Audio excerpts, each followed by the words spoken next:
16 mesures sur RJR. Bonsoir à tous, vous êtes sur RJR dans l'émission 16 mesures. Et moi c'est Alexandre, aujourd'hui je suis avec Paul. Salut. Augustin. Bonsoir tout le monde. Et Sylvian. Coucou. Comment allez-vous? Ça va très bien. Ça va Très super bien. Très bien, parfait. Donc aujourd'hui cette émission va commencer, je vais vous parler d'un petit projet de Baby Solo 33 en featuring avec 3G Brixie. Juste après on enchaînera par Paul. Ouais, je vais parler du nouveau projet de Osiris Jack. Yes. Après on arrive directement sur Augustin. C'est ça, avec Zandam, couleur de ma peine. Et puis Sylvian. Logique, partie 3 de Limsa Dolné. Et enfin je vais finir par une petite chronique sur la dernière mixtape de Bushi. Et du coup je vous propose qu'on commence tout de suite. On va s'écouter Love Story de Azure feat Baby Solo en featuring sur une prod de 3G Brixie.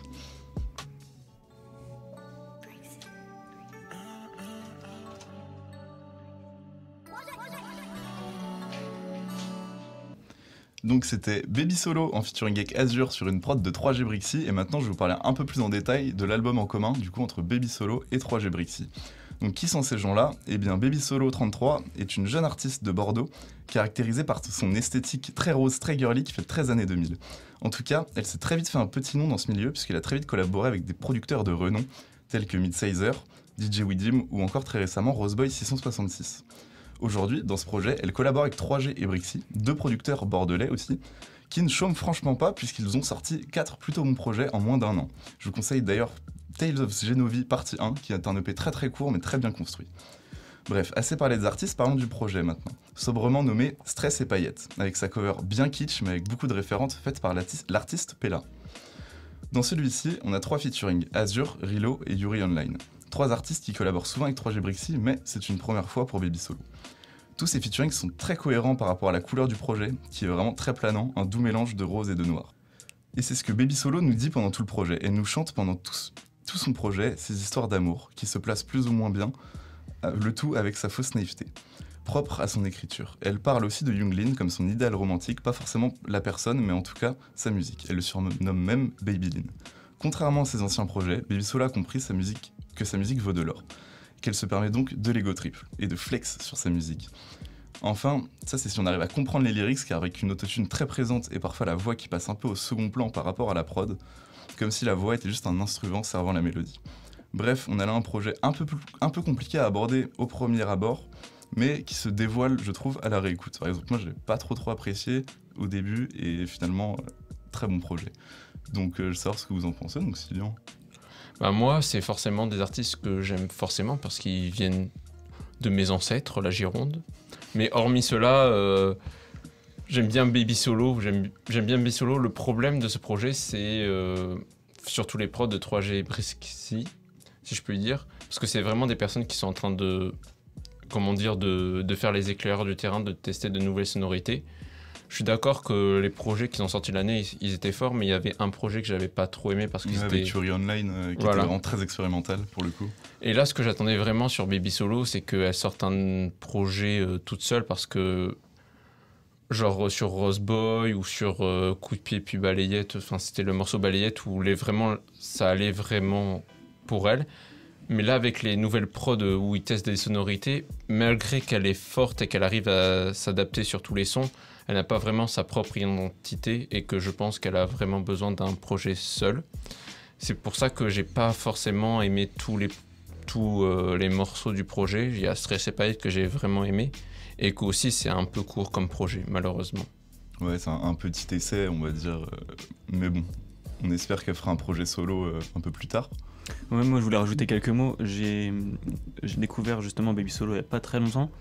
Et du coup, je me suis intéressé justement à Brixie et 3G et à son album Stress et Paillettes. Et j'ai bien aimé justement ce côté ego trip et avec beaucoup de réverbération. Et j'ai trouvé que le mélange Baby Solo, en fait, ça se mariait vraiment bien. Et voilà quoi, enfin, j'ai bien aimé. Pour donner mon point de vue. Ok, très bien. Je vous propose qu'on passe maintenant à la suite. Et du coup, on va s'écouter C14 de Osiris Jack.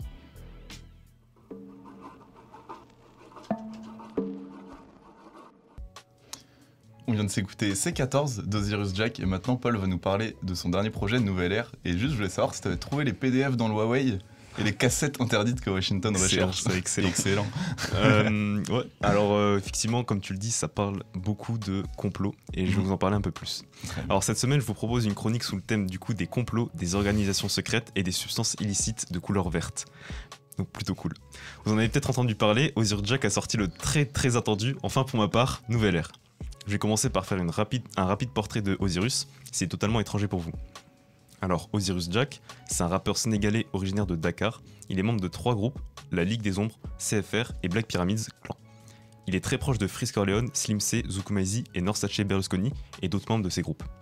Il débute sa carrière en lâchant des sons sur SoundCloud et sur la chaîne YouTube du Mange-Mort Squad, mais il faudra attendre le mois de mai 2019 pour entendre son excellent premier projet, Nibiru, supprimé plus d'1 an plus tard par les plateformes de streaming les plus populaires, le jugeant trop subversif.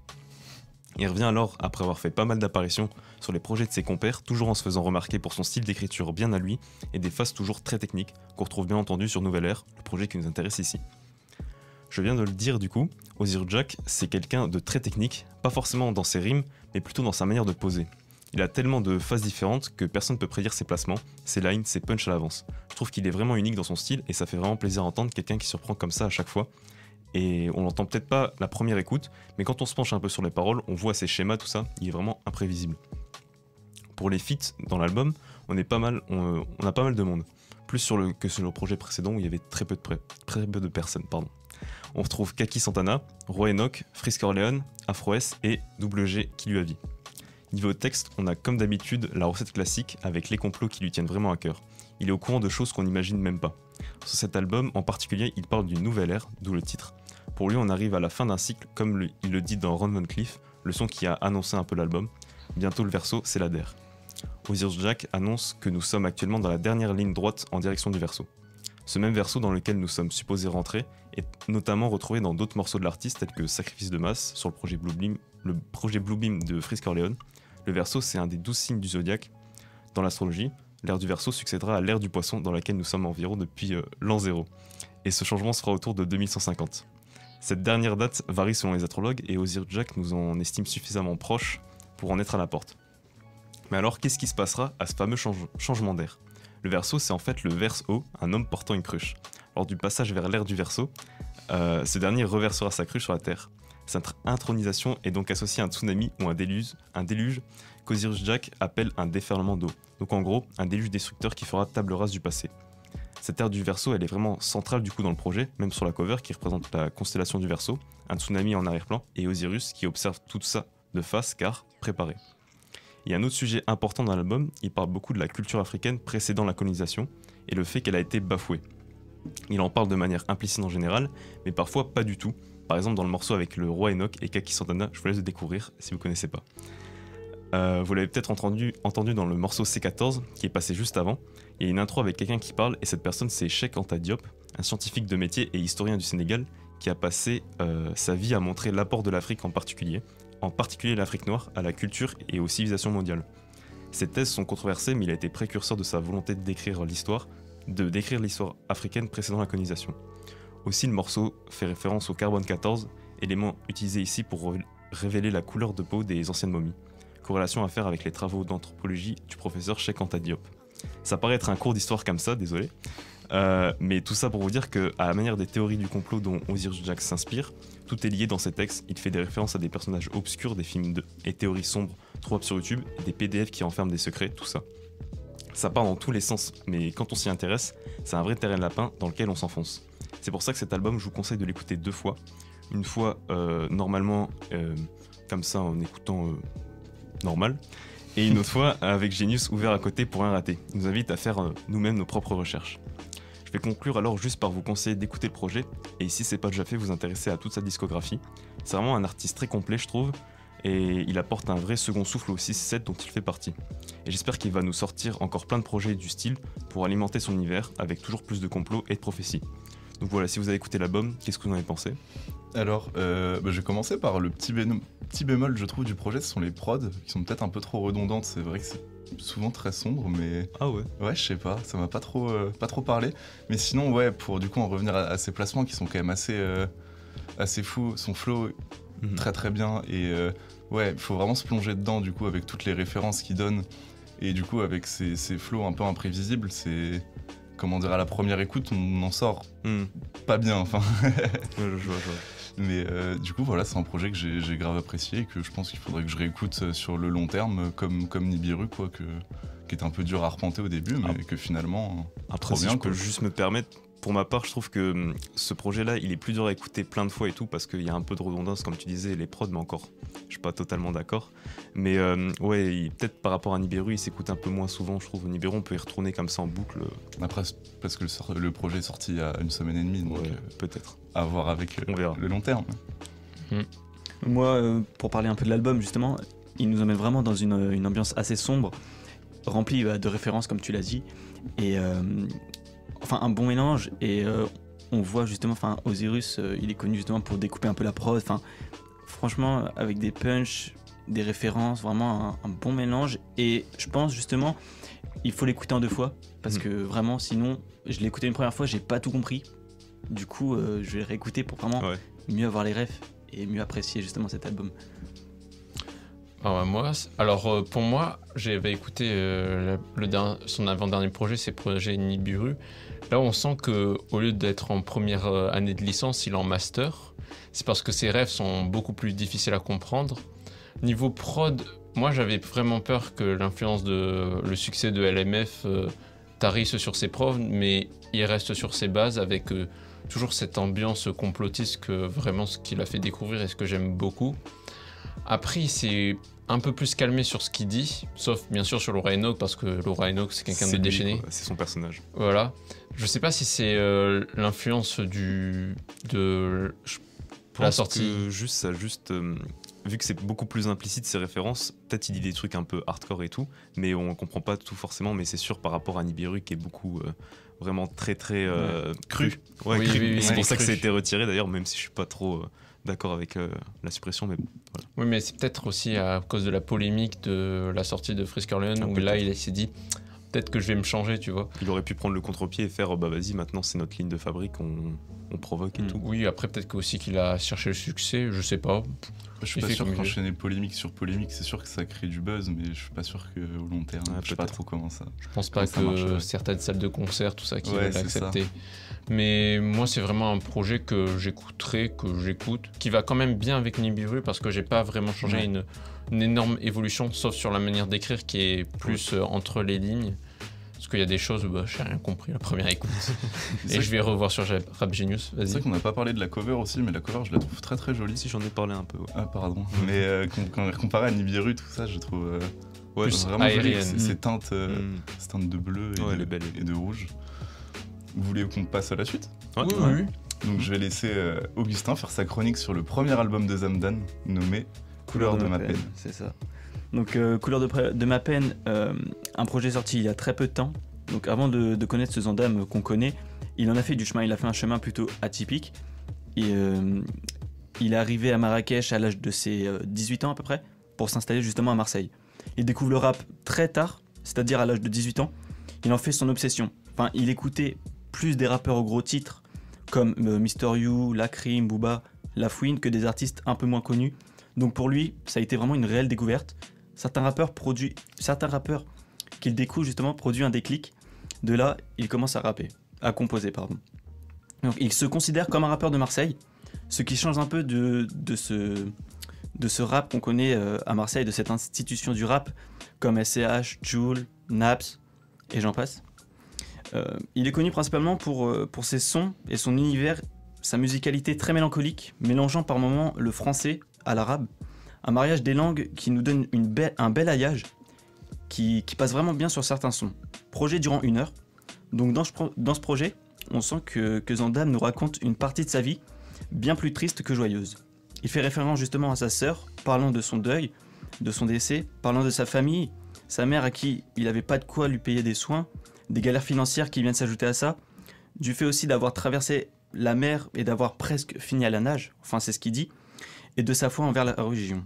Donc beaucoup de thèmes abordés, je vais m'arrêter là. Je suis allé justement dans les grosses lignes, mais pour résumer, des textes bien profonds qui nous montrent son parcours émotionnel, physique, que l'artiste a dû traverser. Donc pour ce projet, Zandam s'entoure de Dinos, Jay-Z Baz, Sosomanes, un son avec Dinos sorti déjà bien avant l'album, et j'avais peur justement que Sosomanes fasse un peu tâche à l'album, vu son... Il y en a qui sont pas d'accord. Oui, d'accord. Vu justement son flow artistique, mais ça va, j'ai trouvé franchement que ça allait. On retrouve quand même une certaine diversité dans l'album. Zandam s'essayant à la drill, sur le son aussi Stradivarius, qui j'ai pas trop accroché, j'ai pas trop aimé. Il rend aussi hommage à sa sœur, sur le dernier son Vide quand t'es pas là, des paroles poignantes sur un fond de guitare, faisant en quelque sorte son deuil. Puis, d'autres sons un peu plus tournés sur un beat un peu rythmique, comme Floka, qu'on va s'écouter maintenant. Et je vous laisse sur cette écoute.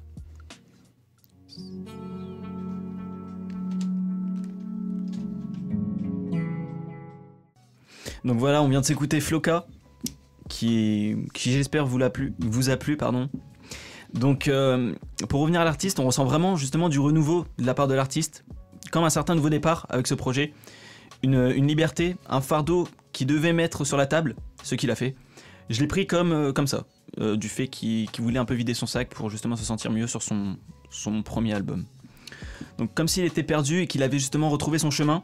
Donc lui, son parcours, ses origines font forcément partie intégrante justement de sa musique et aussi son timbre de voix, avec un flow chantant qui sont un peu sa marque de fabrique. On retrouve de sacrés prods aussi sur l'album mais aussi sur le titre 1, 2, 3, 4 qui a été l'un de mes coups de cœur justement de ce projet. On retrouve une prod utilisant des violons de plus en plus rapides avec de bonnes basses. Vous allez voir par vous-même, c'est le son qu'on s'écoutera en fin de chronique. En revanche, j'ai pas trouvé qui était justement le beatmaker derrière justement cet album.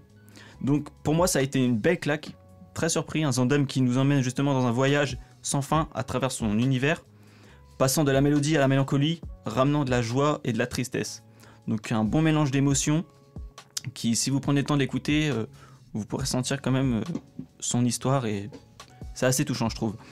Maintenant pour parler un peu de la cover, on a une cover style peinture où on voit justement Zandam de dos en train de peindre, je sais pas quoi, mais en train de peindre. Peut-être, je sais pas, son vécu. C'est artistique, Je trouve que ça ressemble un peu à la mer en fait. Ouais, aussi. Peut-être d'où il vient. Ouais, ça doit être ça.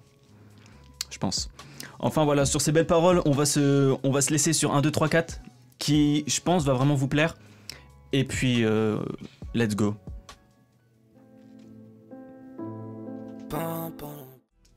Et hop, on vient de s'écouter justement 1, 2, 3, 4, qui était un son de Zandam sur son dernier projet. Donc maintenant, je vais vous poser la question, ce que vous en avez pensé. Je vais commencer peut-être par Cillian. Eh bien, moi, Zandam, j'avais beaucoup entendu parler dans mon feed d'actualité. Ça m'avait pas trop convaincu, sauf à partir du moment où il avait fait Le Monde par devant ma fenêtre sur le Planète Rap de Sosomanes, où là, ça m'avait beaucoup plus convaincu. Après l'album, j'ai un peu plus eu du mal parce que j'ai vraiment eu l'impression que c'était quelque chose d'expérimental, là où il faisait de la drill des fois où moi ça m'a étonné, ça m'a pas dégoûté parce qu'il rappe quand même bien, mais aussi une prod de type Joule avec le W, si je puis me permettre, où c'était vraiment étonnant. Après Après, il avait aussi invité des personnes plutôt lyricistes qui parlent bien de sa vie, ce qui se correspond à peu près à son style, même si lui il est plus dans la mélo. Sinon, le truc que j'ai le plus problème, c'est que les morceaux que j'ai le plus aimés, c'est qu'ils parlent de sa tristesse, pardon.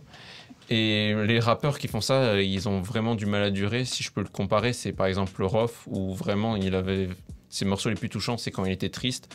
J'espère pas qu'il sera triste toute sa vie, non. Mais je me demande comment il va se renouveler. Je pense que c'était justement un album spécialement fait pour raconter justement son parcours. Mais je pense après justement il va passer sur d'autres choses et il va innover, tu vois, il va pas rester sur ça. Enfin, j'espère en tout cas. De toute façon, il fait partie de la new gen, j'ai confiance en lui. On lui fait confiance. Ouais. Moi j'ai trouvé que c'était pour un premier album très bien réussi, aussi bien que ce soit critique que commercial finalement. Et au début j'étais vraiment surpris par les feats, parce que quand même Jazzy Baz, Dinos et Sosomanes sur un album de Zandam, je m'y attendais pas, et finalement j'étais plutôt convaincu. C'est très cool.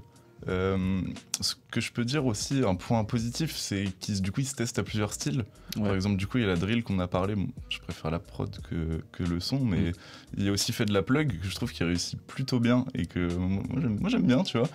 Ouais. Donc ça, franchement, on peut que lui dire chapeau. Et ouais, les musiques mélancoliques, les musiques tristes sont très très bien réussies. Ça nous avait déjà un peu habitués avec certains sons de sa série de freestyle affamé. Donc ouais, c'est très très cool. Et je sais pas si vous voulez dire peut-être quelques mots.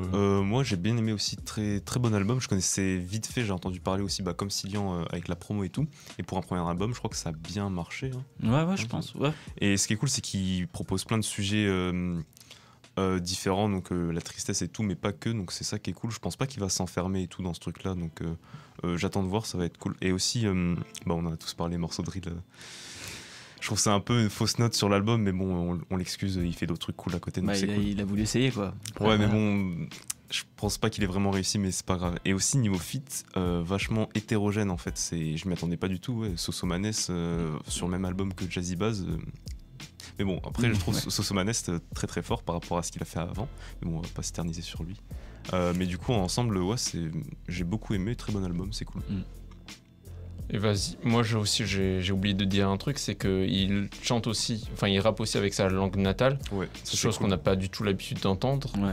Et moi forcément j'écoute pas, et malheureusement j'écoute pas assez de rappeurs de type Afrique du Nord ou même Afrique, et vraiment parler avec son dialecte natal, ça vraiment change, et c'est pas quelque chose où je me dis ah non je comprends pas, j'ai envie de m'intéresser et de découvrir de nouveaux artistes. Et ça, c'est vraiment bien. Ouais, ça reste dans le thème et tout, ça va bien avec le reste du morceau. Ça sonne vachement bien aussi. Il le fait plutôt pas mal. Chante bien, franchement, il chante bien. Et ouais, on peut aussi dire que quelques jours avant la sortie de son album aussi, il avait fait un concert caritatif pour SOS Méditerranée, je crois. Du coup, il avait invité, c'était Zamdan et tous ses amis. Du coup, on a retrouvé peut-être une quinzaine d'artistes de la nouvelle génération, entre guillemets. Donc, un concert que j'aurais bien aimé assister, mais qui se déroulait à Marseille, donc tant pis. Et ouais, il faut croire que d'après les retours, c'était une très bonne soirée. Donc, je vous propose qu'on passe à la suite. On va s'écouter Faux départ de Limsa Dolnay. Et à tout de suite.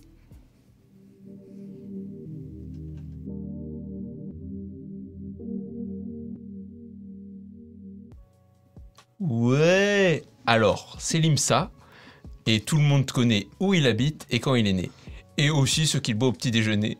Et indice, ce n'est pas ce que vous croyez si vous voyez ce que je veux dire. Hein. Oh, je vois bien. Clin d'œil. Donc Limsa a été découvert au monde avec l'aide des freestyles de Grunt dont il s'est démarqué et qui lui a permis de sortir un projet en 2015. Et puis plus rien. Il avouera dans une interview qu'il n'avait pas vraiment la motivation d'en faire d'autres jusqu'en 2020 où il commence à sortir sa suite d'EP. Logique.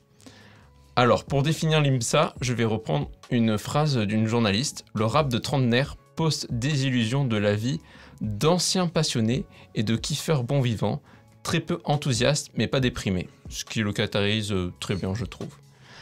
Il en a vécu des choses dans sa vie et il en profite dans ses morceaux pour le raconter. Muni de son meilleur bac de l'histoire du rap, logique, il va s'en rapper sa vie tel un bout en train sur des instrus reposantes avec de simples accords d'instruments et une voix chantonnante dont il maîtrise la mélo. Son passé de freestyler pourrait rendre plus dynamique ses textes en voulant à tout prix être technique, mais son expérience parle de ce qu'il fait avec un très bon mélange comme du chocolat dans un cassoulet toulousain.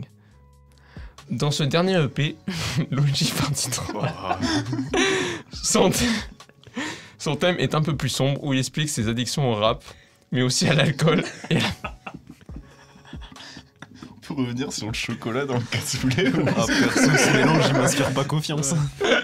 Mais écoute, chacun ses goûts, je juge pas.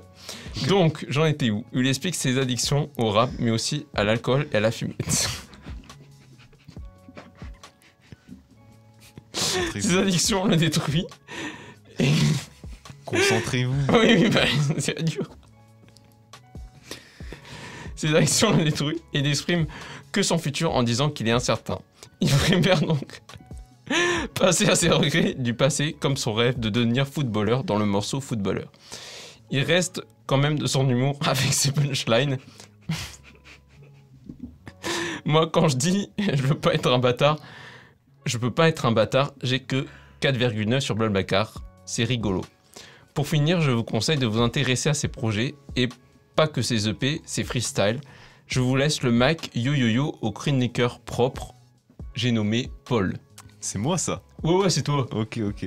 Alors ouais, j'ai beaucoup aimé le projet. Bah en fait, c'est un rap qui me correspond en fait. J'aime beaucoup le boom bap. Le rap de trentenaire. Ouais, en fait, je pense que je suis trentenaire. T'es Mais comme du moi, coup, t'es comme moi. Ouais, on est ensemble, on est vieux.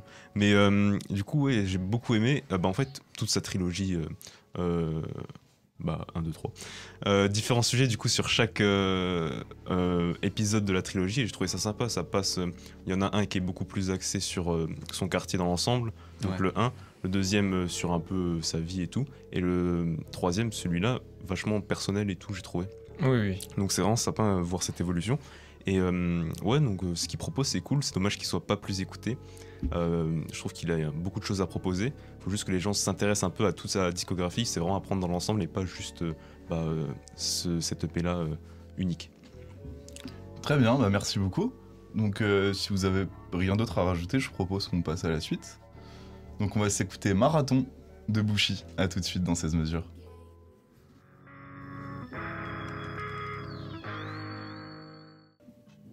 On vient de s'écouter Marathon de Bouchy et maintenant je vais vous parler un peu plus du personnage. Donc Bouchy, c'est un rappeur lyonnais, il fait partie du collectif Lyonzon, ce qui l'a en partie aidé à se faire connaître.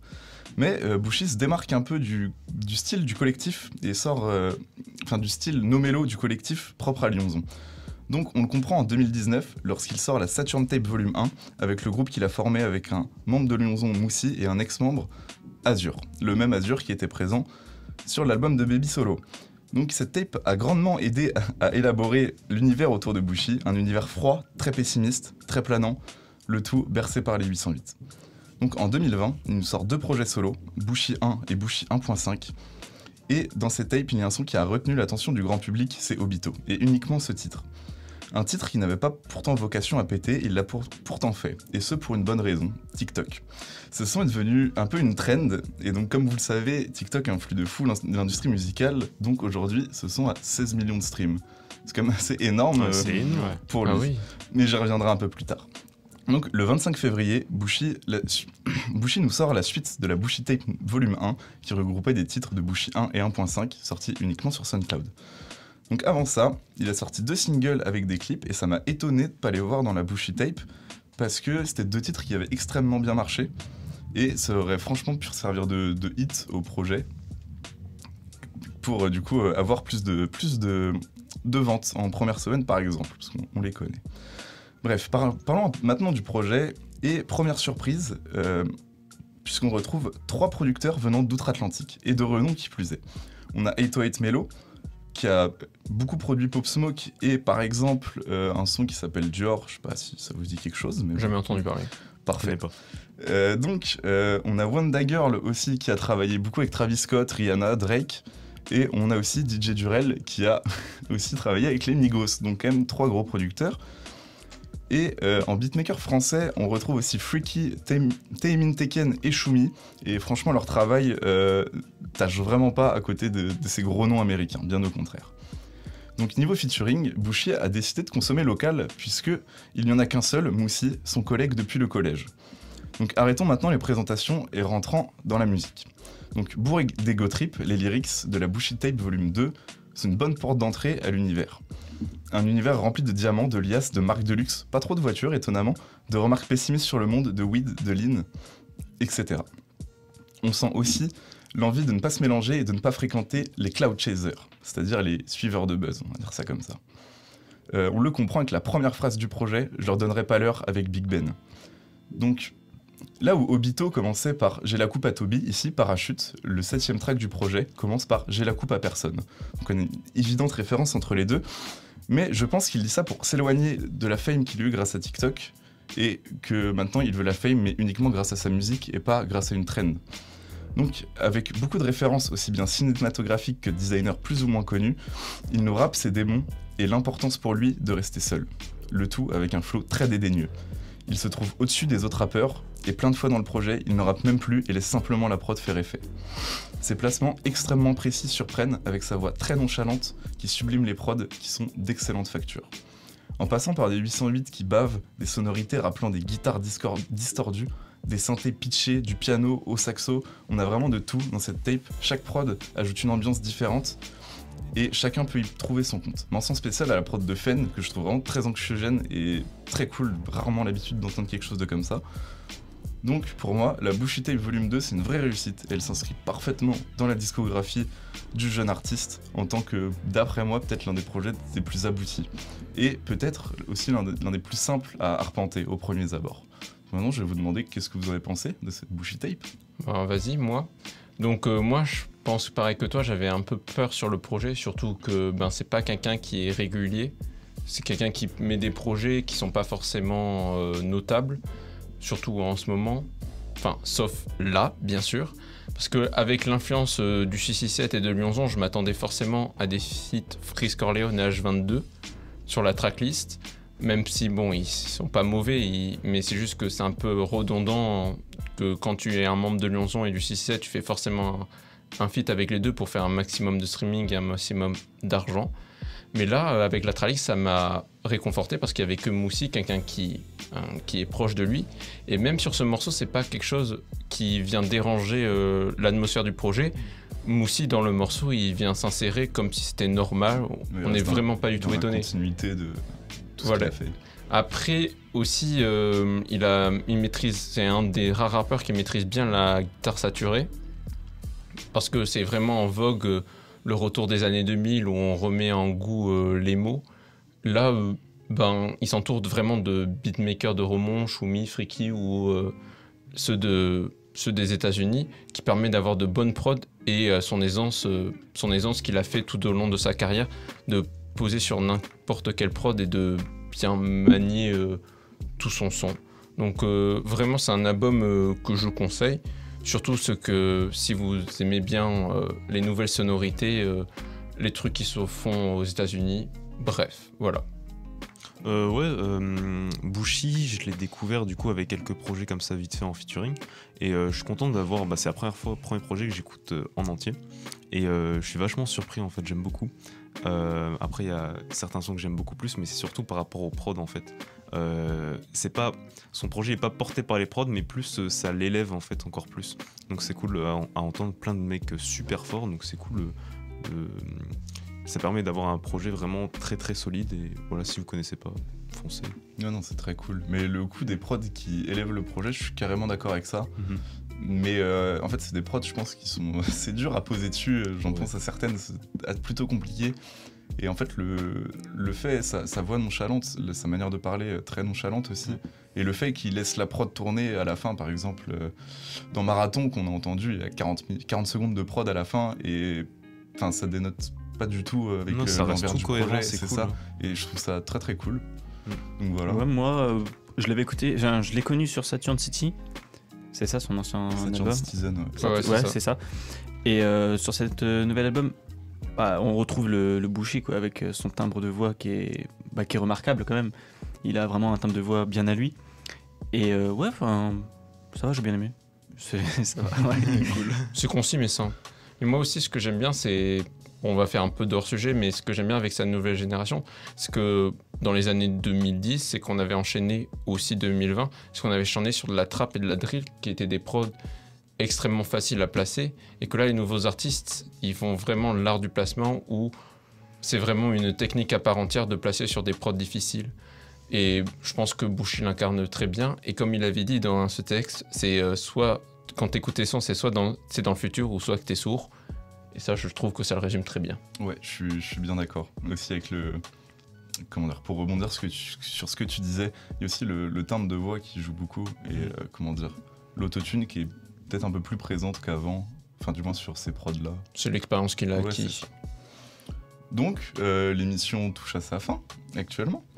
Et pour se finir, on va s'écouter Idée Noire de Jalito et Solalune. On vous a déjà parlé de ces deux artistes dans 16 mesures, si vous avez bonne mémoire. Sinon, c'est pas grave. On vous dit à la semaine prochaine et passez une très bonne soirée. Salut à tous. Bonne soirée à tous. Bisous.